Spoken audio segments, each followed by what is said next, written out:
कहते हैं राजनीति में कब क्या हो जाए कुछ पता नहीं। गुजरात लॉबी की धुकधुकी बढ़ाने वाली ऐसी खबर सामने आई है जिससे सियासत में बवाल खड़ा हो गया है।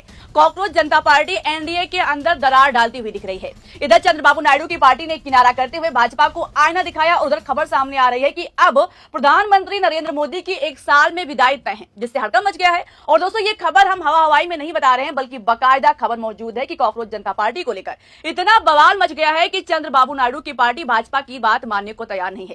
नमस्कार दोस्तों, मेरा नाम शिवानी पांडे और आप मेरे साथ देख रहे हैं 4 PM। दोस्तों ऐसा लग रहा है कि कॉकरोच जनता पार्टी भाजपा के लिए काल बनकर सामने आई है। मोदी सरकार वेबसाइट से लेकर एक्स अकाउंट तक को राष्ट्रीय सुरक्षा का हवाला देकर बंद करा रही है, लेकिन अपने गठबंधन को संभाल नहीं पा रही है। मोदी सरकार की सबसे बड़ी बैसाखी 16 सांसदों वाली चंद्रबाबू नायडू की पार्टी तो भाजपा को आईना दिखाने लगी है। और देखिए खबर लिखा है कि युवाओं को हल्के में नहीं ले सकते। कॉकरोच जनता पार्टी पर बीजेपी नेता की राय, सहयोगी टीडीपी भी खुलकर सरकार के साथ नहीं, यानी कि इस मुद्दे पर सरकार को समर्थन देने से अपने हाथ खड़े कर लिए हैं और साफ साफ कह दिया है कि युवाओं में पनप रहे असंतोष को सिर्फ पाबंदी लगाकर या दबाकर शांत नहीं किया जा सकता है। अब सवाल है कि आखिर यहां पर टीडीपी भाजपा से अलग क्यों हो गई। दरअसल दोस्तों हुआ यह कि भाजपा वाले कॉकरोच जनता पार्टी के पीछे पाकिस्तान का हाथ बता रहे हैं। बीजेपी सांसद निशिकांत दुबे ने सीजेपी मूवमेंट को राष्ट्रीय सुरक्षा के लिए खतरा बताया और कहा कि इसके पीछे विदेशी ताकतों की भूमिका हो सकती है। वहीं मोदी के मंत्री साहब किरेन रिजिजू ने कहा कि मुझे उन लोगों पर तरस आता है जो सोशल मीडिया पर अपने फॉलोअर्स पाकिस्तान और जॉर्ज सोरोस गैंग से ढूंढते हैं। उनका कहना था कि इसमें आधे से ज्यादा फॉलोअर्स पाकिस्तानी हैं, सिर्फ 9% भारतीय फॉलोअर्स हैं। केरल बीजेपी के अध्यक्ष राजीव चंद्रशेखर ने इसे सीमा पार से प्रभावित करने वाला ऑपरेशन बताया।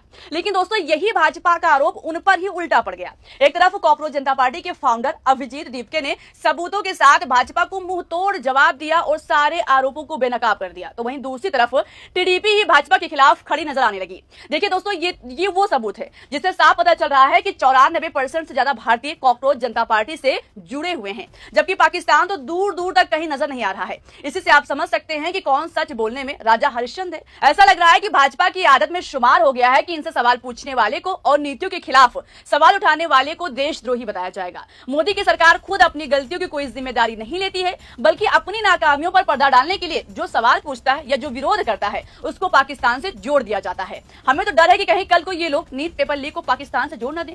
खैर दोस्तों ऐसा करके भाजपा अपने ही पैरों पर कुल्हाड़ी मार रही है।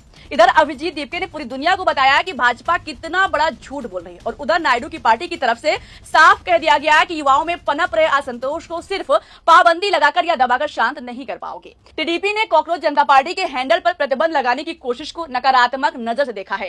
टीडीपी संसदीय दल के नेता लावू कृष्णा ने कहा कि युवा अब मुख्यधारा की मीडिया और यहां तक कि फेसबुक जैसे प्लेटफॉर्म से हटकर जानकारी हासिल करने के लिए सोशल मीडिया के नए रूपों की ओर रुख कर रहे हैं। युवा लोग अलग अलग स्रोतों से जानकारी प्राप्त करते हैं। तमिलनाडु में विजय की जीत ने हमें यही दिखाया है। उन्होंने कहा कि अगर ऐसे सोशल मीडिया हैंडल बाहरी ताकतों से प्रभावित नहीं है तो उन्हें मौजूद रहने देना चाहिए, क्योंकि आज के जो युवा हैं मुख्यधारा मीडिया से हटकर सोशल मीडिया प्लेटफॉर्म से जानकारी हासिल करते हैं। जबकि दोस्तों भाजपा क्या कह रही है कि कॉकरोच जनता पार्टी के पीछे पाकिस्तान का हाथ है, लेकिन सबूत सामने आ गया, जिसके बाद टीडीपी नेता ने खुद भाजपा को आईना दिखा दिया कि युवाओं को हल्के में नहीं लिया जा सकता है, उनकी आवाज को नहीं दबाना चाहिए। यानी नायडू की पार्टी भी समझ चुकी है कि रोजगार, आर्थिक दबाव और नीट पेपर लीक जैसे मुद्दों ने युवाओं में असंतोष बढ़ा दिया है। जब से भाजपा की सरकार आई है उसके बाद से युवाओं के भविष्य के साथ खिलवाड़ हो रहा है। सरकार वैकेंसी निकालती नहीं है, अगर निकालती है तो पेपर लीक, छात्रों पर लाठियां चलती हैं।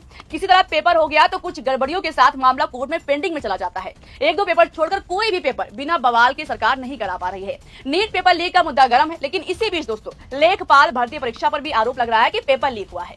ऐसा बच्चे आरोप लगा रहे हैं, लेकिन सरकार का अभी तक इस पर कोई बयान सामने नहीं आया है। अब जिस तरह से मौजूदा समय में युवाओं को ऐसी स्थिति पर लाकर खड़ा कर दिया गया है जहां बेरोजगार युवा अगर विरोध करते हैं तो सीजीआई सूर्यकांत जैसे चीफ जस्टिस उन्हें कॉकरोच कहते हैं, तो क्या इससे युवाओं का गुस्सा नहीं फूटेगा। सोशल मीडिया पर कॉकरोच जनता पार्टी के लगातार बढ़ते फॉलोअर्स बता रहे थे कि आज का युवा मोदी सरकार से कितना तंग आ गया है, लेकिन कॉकरोच जनता पार्टी पर भी भाजपा लगाम लगाने में लगी है। पहले एक्स अकाउंट भारत से ब्लॉक कराया गया, उसके बाद अभिजीत दीपके को जान से मारने की धमकी दी गई, फिर वेबसाइट बंद कर दिया गया। सवाल है कि कॉकरोच जनता पार्टी से इतना डर क्यों है। क्या मोदी सरकार को अपना भविष्य खतरे में दिखाई देने लगा है। राहुल गांधी ने तो कांग्रेस की अल्पसंख्यक सलाहकार समिति की बैठक में दोस्तों दावा कर दिया है कि जिस तरह से अंतरराष्ट्रीय स्तर पर आर्थिक चुनौतियां लगातार बढ़ रही है और देश के अंदर भी लोगों में आर्थिक असंतोष तेजी से बढ़ रहा है, ऐसी जनता के बीच बढ़ती नाराजगी आने वाले समय में राजनीतिक बदलाव का कारण बन सकती है।